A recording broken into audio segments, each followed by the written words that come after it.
अस्सलाम वालेकुम जी। आज मैं एक ऐसी साइट पे मौजूद हूँ जहाँ पे मैंने 15 किलोवाट का नेट मीटर्ड सिस्टम लगाया और उसको चलते हुए तकरीबन 2 हफ्ते हो गए हैं। तो ये आप मेरे पीछे देख रहे हैं कि ये एक अपलिफ्ट स्ट्रक्चर है जहाँ पे कि पीछे से हमने ऑलमोस्ट इसको 12 फुट रेस किया है इस स्ट्रक्चर को और फ्रंट से तकरीबन 6 फुट की हाइट पे है। और इतना रेस करने की वजह ये थी कि हमारे यहाँ पे नेबर्स में एक सिस्टम लगा हुआ है और उनकी वॉल उनका सिस्टम जो कि एक हाइट पे था, तो हमें अपने स्ट्रक्चर को शैडो से बचाने के लिए इसको अपलिफ्ट करना पड़ा। तो इसके अंदर आप देख रहे हैं कि हमने 24 प्लेट्स का ये स्ट्रक्चर बनाया है और ये गार्डर और सी चैनल के साथ ये बड़ा मजबूत स्ट्रक्चर है जो कि यहाँ पे हमने तैयार किया और ये प्लेट्स की हमने माउंटिंग की यहाँ पे।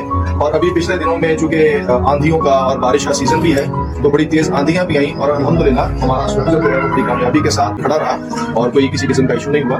तो इससे आप अंदाजा कर सकते हैं कि माशाल्लाह ये कितना साफ सुथरा काम हुआ है। आप ये देख सकते हैं ये कितना इवनली डिस्ट्रीब्यूटेड है। यहाँ पे हमने 12 पिलर्स बनाए हुए हैं। उसके अलावा इस स्ट्रक्चर में आप देख सकते हैं ये बड़ी मजबूती के साथ ये सारे पैनल्स को खड़ा किया गया और इनकी आपस में वायरिंग है।